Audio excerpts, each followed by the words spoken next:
Hi అండి, welcome to miss అమ్మ world. ఈరోజు మీరు వినబోతున్న కథ ముగ్గురు అధికారులు.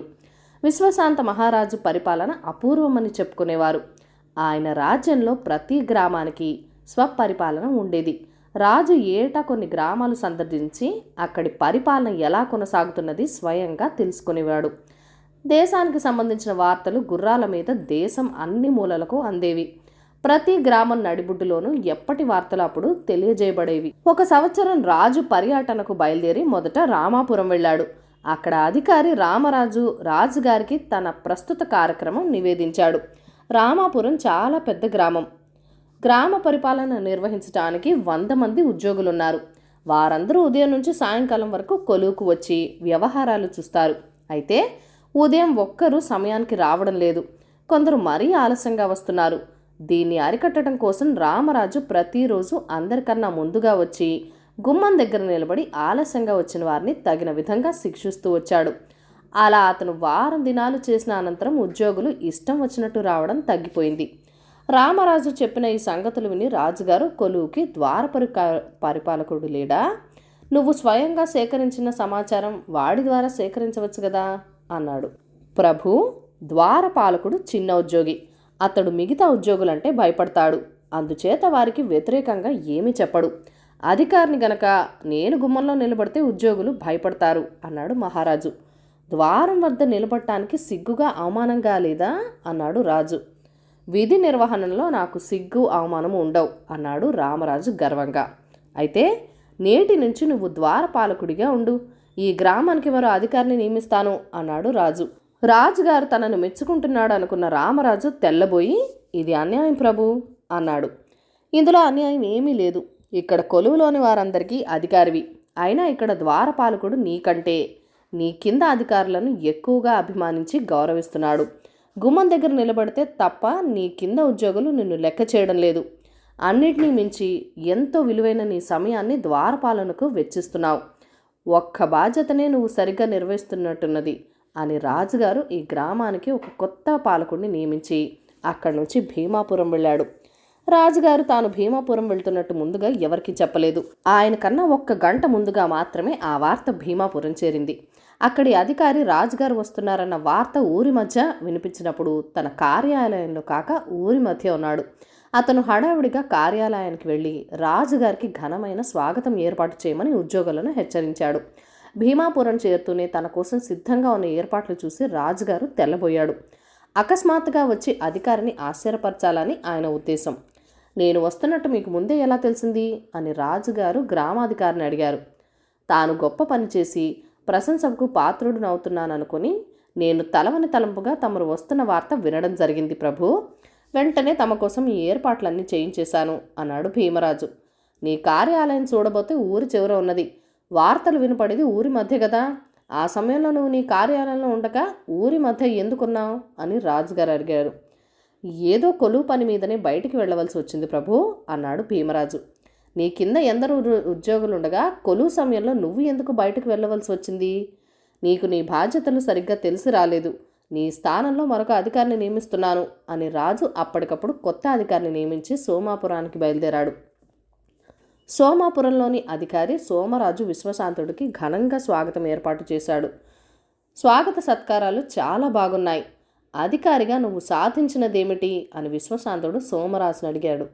ప్రభో, నేను గ్రామంలో ఉండటం శుభదాయకమని అందరూ అంటుంటారు.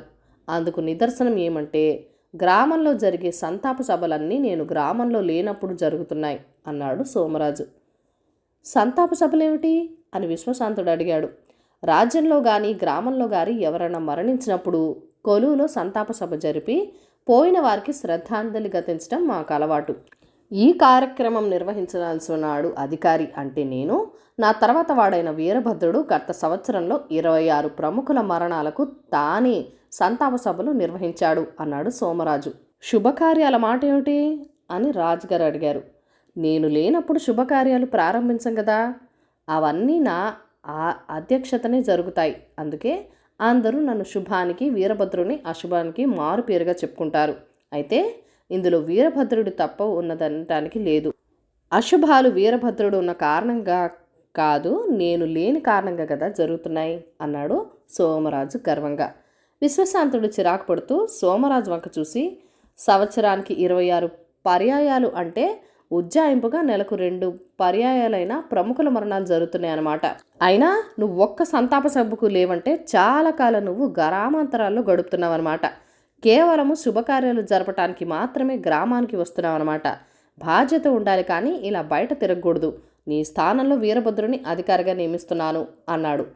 సోమాపురం నుంచి బయలుదేరేటప్పుడు మంత్రి విశ్వశాంతుణ్ణి, ఇంకేమన్నా గ్రామాలు తిరగవలసి ఉన్నదా ప్రభు అని అడిగాడు. అవసరం లేదు. ఈ 3 గ్రామాల అధికారులతోనూ నేను ఎలా వ్యవహరించానో రాజ్యమంతటా తెలియజేయి చాలు అన్నాడు విశ్వశాంతుడు. విశ్వశాంతుడి రాజ్యం ఎప్పటికీ సుభిక్షంగానే ఉంటూ వచ్చింది. దేవుడి సొత్తు. ఈ కథను రచించిన వారు బొమ్మిడి అచ్చారావు గారు. రామాపురంలో శ్రీరామనవమి ఉత్సవాలు బాగా జరుగుతాయి. అందుకోసం ఊళ్ళో వాళ్ళంతా చందాలు వేసుకుంటారు. ఆలయ ధర్మకర్తల్లో వైశాఖుడు అని అతనంటే మిగిలిన వారికి మంచి గురి. ఒక ఏడు వసూలైన డబ్బు వైశాఖుడి వద్ద ఉంచాలని పెద్దలు ఏకగ్రీవంగా నిర్ణయించారు.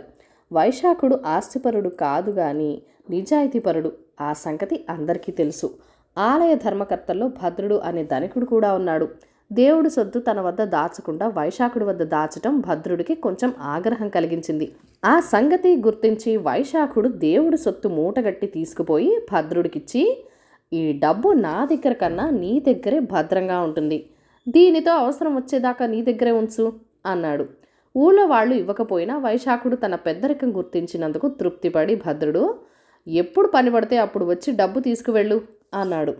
కానీ ఈలోగా అనుకుని అవాంతరం జరిగిపోయింది. భద్రుడు కొడుకు వ్యసనపరుడు. జూదం తప్ప వాడి జీవితంలో మరో వ్యాపకం లేదు. వైశాఖుడు తన తండ్రికి ధనం మూట ఇవ్వటం వాడి కంటపడింది. తండ్రి దాన్ని ఎక్కడ దాచినది గమనించి వాడు దాన్ని కాజేశాడు. 2 రోజుల అనంతరం ఊరి పెద్దలు సమావేశమై ఉత్సవాలను గురించి నిర్ణయం చేసి వైశాఖుడిని డబ్బు తెమ్మన్నారు. వైశాఖుడు భద్రుడి వద్దకు వెళ్ళి డబ్బు అడిగాడు. డబ్బు సంచి మాయమైనట్లు భద్రుడు తెలుసుకొని అది ఎలా మాయమనేది గ్రహించాడు. తన సుపుత్రుడు దాన్ని ఈపాటికి హారతి కర్పూరంలా వెలిగించేసుంటాడు. తన సొంత సొమ్ము నుంచి తీసియాలి. అది భద్రుడికి ఎంత మాత్రం ఇష్టం లేదు. వైశాఖుడు తన వద్దకు వచ్చి డబ్బు ఇచ్చినట్టు పత్రం కానీ సాక్ష్యం కానీ లేదు. భద్రుడు తనకు డబ్బు సంగతి ఏమీ తెలియదని వైశాఖుడితో తెగేసి చెప్పేశాడు. వైశాఖుడు గుండెల్లో రాయి పడింది. ఇప్పుడు పెద్దలకు ఏం సమాధానం చెప్పాలి? ఆ డబ్బు చెల్లించడం తన వల్ల అవుతుందా? చెల్లించకపోతే లోకులు తన గురించి ఏమనుకుంటారు? ఏమైనా కానిమ్మని వైశాఖుడు పెద్దలతో జరిగిందంతా చెప్పేశాడు. భద్రుడు పిసినారైతే కావచ్చు కానీ పెద్ద మనిషిగా అతనికి పేరున్నది. పెద్దలు వైశాఖుడి మాట నమ్మలేదు. ఎలాగో డబ్బు రేపటికి సిద్ధంగా ఉంచు అన్నారు వాళ్ళు వైశాఖుడితో. డబ్బు ఇచ్చుకోవాల్సి రావటంతో పాటు వైశాఖుడు నలుగురిలోనూ అవమానం కూడా పొంది ఇంటికి వచ్చి చింతతో కూర్చుండిపోయాడు. భద్రుడు కొడుకు తాను దొంగలించిన డబ్బు గురించి తండ్రి అడుగుతాడేమోనని 2 రోజులు చూశాడు. అప్పటికి డబ్బు ప్రస్తావన రాకపోవడంతో ఆ డబ్బు పెట్టి మరిద్దరితో జూదమాడి మిగిలిన ఇద్దరిలో ఒకడికి డబ్బంతా ధారపోశాడు. భద్రుడు కొడుకు నెత్తిన గుడ్డ వేసుకొని ఇంటికి వెళ్ళాడు. కానీ గెలుచుకున్న వాడిని 3వ జూదగాడు వదిలిపెట్టక మంచి మాటలతో వాడిని సారా దుకాణానికి చేర్చి ఒళ్ళు తెలియనంతగా వాడి చేత తాగించి వాడి డబ్బు మూట తాను సంగ్రహించి బయలుదేరాడు. దారిలో వాడికి గస్తీ తిరిగే రక్షక భటులు దూరంగా కనిపించారు. వాళ్లను చూడగానే జూదగాడు వెనక్కి తిరిగి వేగంగా నడవసాగాడు. గస్తీ వాళ్ళు అనుమానించి వాడి వెంట పడ్డారు. వాడు పరుగు లంకించుకొని ఒక వీధి మలుపు తిరుగుతూ తన వద్ద ఉన్న డబ్బు మూటను ఒక ఇంటి గుమ్మంలో విసిరేసి ముందుకు పారిపోయాడు. వాడా మూట విసిరినది భద్రుడు గుమ్మంలోనే. భద్రుడు రాత్రివేళ దొంగల భయంతో సరిగ్గా నిద్రపోడు. గుమ్మంలో లక్ష్మీదేవి చిందు తొక్కినట్టుగా కళ్ళును డబ్బుల చప్పుడు అయ్యేసరికి భద్రుడు లేచి వచ్చి తలుపు తీసి మూట ఎత్తుకున్నాడు. అదే సమయంలో భటులు ఇంటి ముందుకు వచ్చి మూటను చేత పట్టుకుని ఉన్న భద్రుడిని పట్టుకున్నారు. తాను దొంగ కాదని భద్రుడు ఎంత చెప్పినా వినిపించుకోక మర్నాడు న్యాయస్థానంలో మూటతో సహా హాజరు పెట్టారు. విచారణలో ఆ మూట ఎలా చేతులు మారినది బయటపడింది. భద్రుడు మోసం పెద్దవాళ్ళందరికీ తెలిసిపోయింది.